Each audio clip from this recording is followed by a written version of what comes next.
ছাত্ৰ-ছাত্ৰীসকল সিদিনা আমি হেৰি কৰিছিলোঁ তোমালোকৰ IFX সিদিনা আমি IFX ষ্টাৰ্ট কৰিছিলোঁ। IFX দুটা পাইছিলোঁ প্লাছ IFX আৰু এটা পাইছিলোঁ মাইনাছ IFX প্লাছ IFX আৰু মাইনাছ IFX এই দুটা পাইছিলোঁ।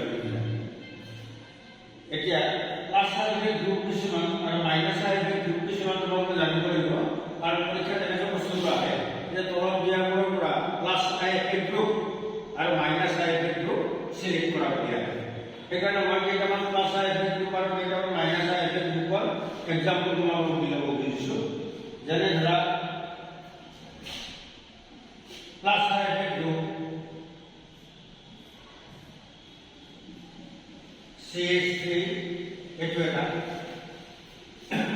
ট্ৰাইমিথাইল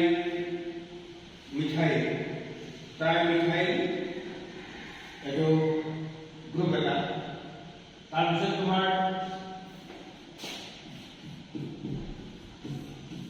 এইটো এটা প্লাছ IFX গ্ৰুপ। তাৰপিছত এইটো এটা প্লাছ IFX গ্ৰুপ। এইবিলাক প্লাছ IFX গ্ৰুপ। আৰু এইটো এটা প্লাছ IFX গ্ৰুপ কৰিব। আকৌ মাইনাছ IFX গ্ৰুপ আটাইতকৈ হাইয়েষ্ট ইলেক্ট্ৰন উইথড্ৰয়িং ইলেক্ট্ৰন নিজৰ পৰা টানা গ্ৰুপ মাইনাছ IFX গ্ৰুপ।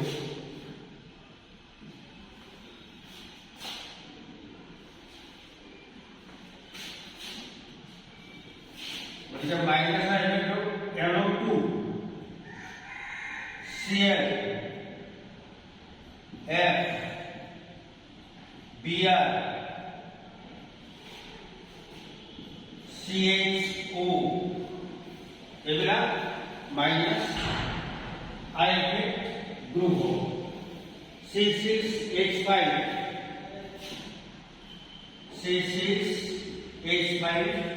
এইবিলাক কি হ'ব মাইনাছ IFX গ্ৰুপ। ইহঁতে কাৰ্বন চেইনৰ পৰা ইলেক্ট্ৰন বাহিৰলৈ উদ্যোগ কৰিব আৰু ইহঁতে কাৰ্বন চেইনৰ পৰা ইলেক্ট্ৰন কাৰ্বন চেইনৰ ভিতৰলৈ খেলিব। ইহঁতক প্লাছ IFX গ্ৰুপ আৰু ইহঁতক কি বুলি কোৱা হ'ব মাইনাছ IFX গ্ৰুপ বুলি কোৱা হ'ব। তাৰপিছত আমি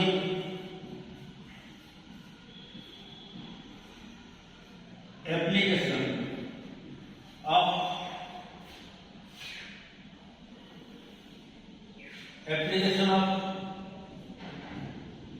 IFX চাব কুৱেশ্যন আহিব পৰীক্ষা দিলা ছেকেণ্ড ইয়াৰত আহিব হ'ব ফাৰ্ষ্ট ইয়াৰ নহয় 12ত আহিব। যেনে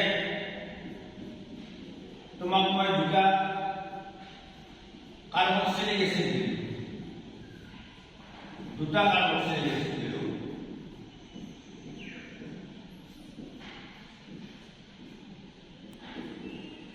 এই দুটা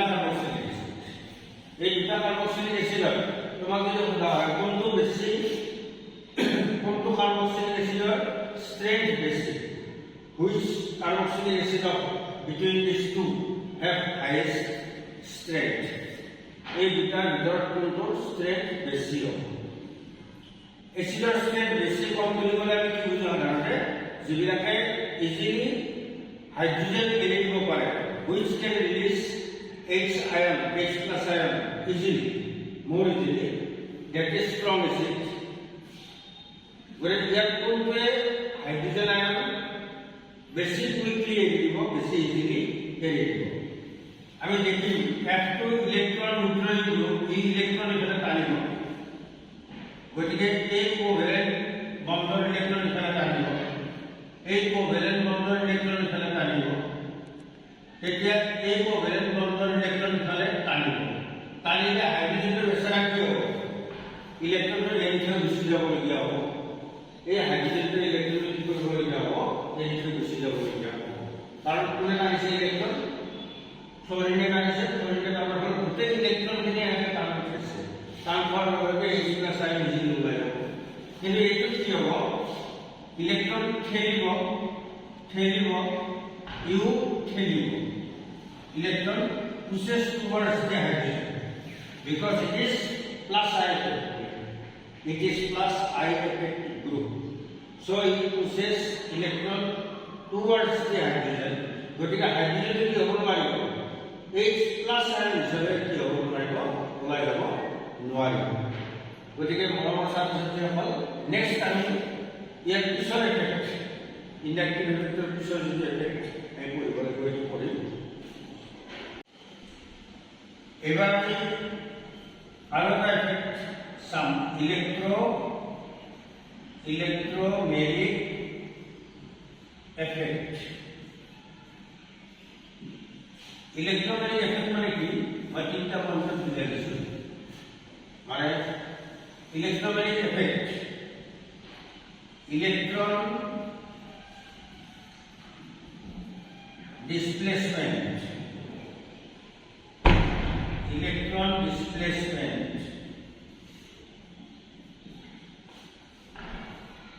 occurs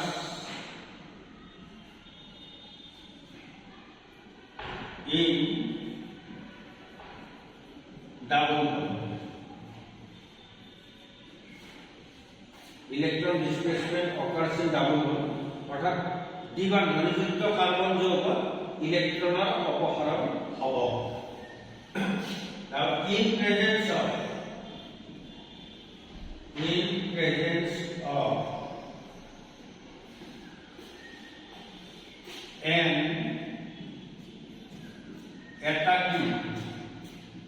an attacking reagent. Attacking reagent এর উপস্থিতি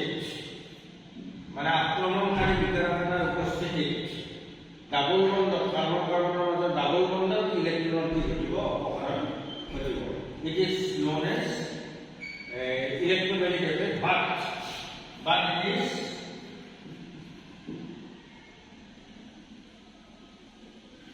but it is a temporary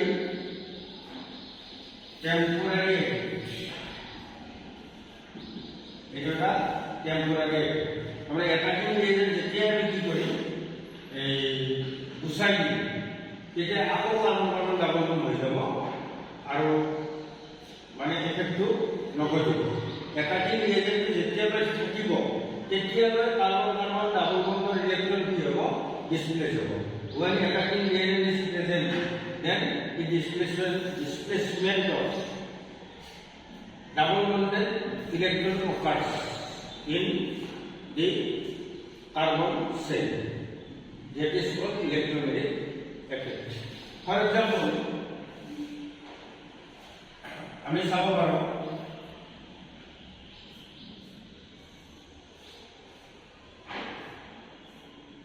এই কার্বন আর অক্সিজেনের মধ্যে কি আছে ডাবল বন্ড আছে কার্বন আর অক্সিজেনের মধ্যে ডাবল বন্ড থাকিব যদি অ্যাটাকিং রিয়েজেন্ট এটা আহে ইয়ার জন্য এটা অ্যাটাকিং রিয়েজেন্ট আহে অ্যাটাকিং রিয়েজেন্ট ধরে লও সায়ানাইড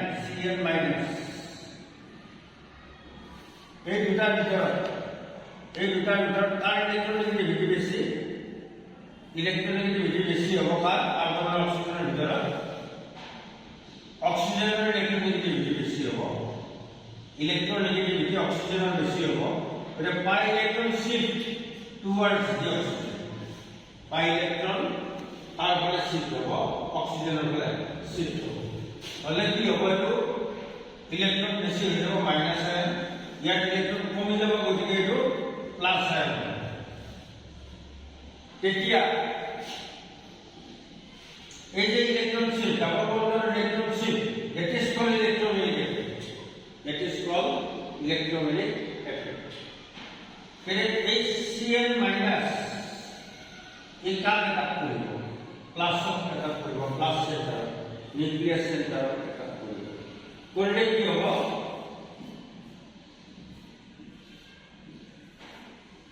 ইয়ার মধ্যে কি লব CN আর যদি একটু যদি হাইড্রোজেন সায়ানাইড আছে তেতিয়াহ'লে হাইড্ৰজেনে কাক এটাক কৰিব আহিব মাইনাছ চিন্তাত এটাক কৰিব কৰিলে কি হ'ব ইয়াত CM আৰু ওৰ লগত কি আহিব ওৰ লগত H আহিব এই ইলেক্ট্ৰমেগনেটিক এফেক্টৰ পৰা আমি এটা কথা দেখা পালো যে অৰ্গেনিক কেমিষ্ট্ৰি যে অৰ্গেনিক ৰিয়েজেণ্টবিলাকৰ মাজত যেতিয়া ৰিয়েকশ্যন হয় তেতিয়া এনেকুৱা ধৰণৰ ইলেক্ট্ৰন ডিছপ্লেচমেণ্টৰ ফলত কেটায়ন এনায়ন হয় আৰু কেটায়ন এনায়ন হ'লে এই কেটায়ন এনায়নক এটা কি ৰিয়েজেণ্ট ৰেজোনেন্স কৰিছিল ডিটেইলছ কৰিছিল গতিকে ইয়াক বহুত ডাঙৰ ব্যাখ্যা দিব নালাগিব বুজি পাব কথা ৰেজোনেন্স অৰ এইটো আৰু এটা নাম দিয়া আছে ৰেজোনেন্স অৰ মেছোমেৰিক এফেক্ট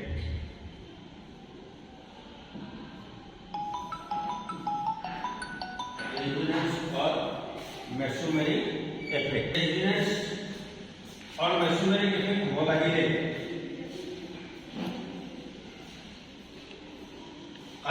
কাৰ্বনৰ মাজত ডাবল বন্ড সিঙ্গল বন্ড তাৰমানে অল্টাৰনেটিভ ডাবল বন্ড আৰু সিঙ্গল বন্ড থাকিব লাগিব alternative double bond single bond alternative double bond single bond থাকিলে ৰেজোনেন্স এফেক্ট সংঘটিত হ'ব যদি ইয়াত ক্লোৰিন থাকে তেতিয়া ক্লোৰিনত 6টা লং পেয়াৰ ইলেক্ট্ৰন আছে এতিয়া তোমালোকে নিশ্চয় ক'বা মই জানো বেছিভাগ ষ্টুডেণ্টে বা যিমান বছৰে চিঠি পাই আহিছে প্ৰত্যেক ষ্টুডেণ্টে এতিয়া ক'ব যে ক্লোৰিনে ইলেক্ট্ৰন টানিব বাহিৰৰ পৰা ইলেক্ট্ৰন টানিব কিন্তু যেতিয়া alternative single bond double bond থাকিব তেতিয়া ক্লোৰিনৰ যে লং পেয়াৰ ইলেক্ট্ৰন এই লং পেয়াৰ ইলেক্ট্ৰন নাটানে উল্টা ঘটনা এটা ঘটিব ইলেক্ট্ৰনৰ ৰেজোনেন্স ঘটিব চেয়াৰিং এইযোৰ ইলেক্ট্ৰন ইফালে আহিব তেতিয়া এইযোৰ যেতিয়া ইফালে আহিল ইলেক্ট্ৰন বেছি হৈ গ'ল তেতিয়া এইযোৰ ইলেক্ট্ৰন কোনফালে আহিব ইফালে আহিব আকৌ ইয়াৰ যেতিয়া ইলেক্ট্ৰন বেছি হ'ল তেতিয়া এইযোৰ ইলেক্ট্ৰন কোনফালে আহিব ইফালে আহিব এতিয়া আমি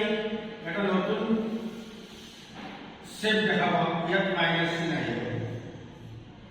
এই ইলেক্ট্ৰনটো ইফালে অহা মানে এই নামকেইটাৰ মাজত কি হয় ডাবল বন্ড আহিব এই ইলেক্ট্ৰন ইয়াত অহা মানে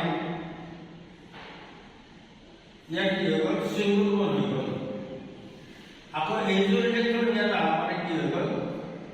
কাৰ্বন আৰু ক্লোৰিনৰ মাজত ডাবল বন্ড ক্লোৰিনটো কি হৈ গ'ল প্লাছ হ'ল এইযোৰ ইলেক্ট্ৰন ইফালে আহিলে অহাৰ লগে লগে এইটো কি হ'ল ডাবল বন্ড ক্লোৰিনৰ ইলেক্ট্ৰন কমি গ'ল গতিকে ক্লোৰিন প্লাছ এইযোৰ ইলেক্ট্ৰন ইফালে আহিল গতিকে ইয়াত ডাবল বন্ড হ'ল মানে ঠেলিছে ইলেক্ট্ৰন ডিছপ্লেচমেণ্ট হৈছে ক'ত অল্টাৰনেট সিঙ্গল ডাবল বন্ডে কম্পাউণ্ড হৈ আছে এই যিটো ফেনমেনা এইটো কি বুলি কোৱা হয় ৰেজোনেন্স এফেক্ট বা মেছোমেৰিক এফেক্ট বুলি কোৱা হয় ঠিক তেনেকৈ উল্টা হ'ব পাৰে উল্টা কেনেকুৱা হ'ব পাৰিব ইয়াত চাবা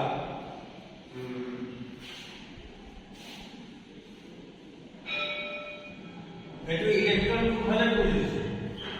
কোনফালে খেলিছে ক্লোৰিনে ইলেক্ট্ৰন ৰিংটোৰ ফালে খেলিছে গতিকে এইটো কি হ'ব plus R or plus M effect itu kami bilang plus R or plus M effect ठीक है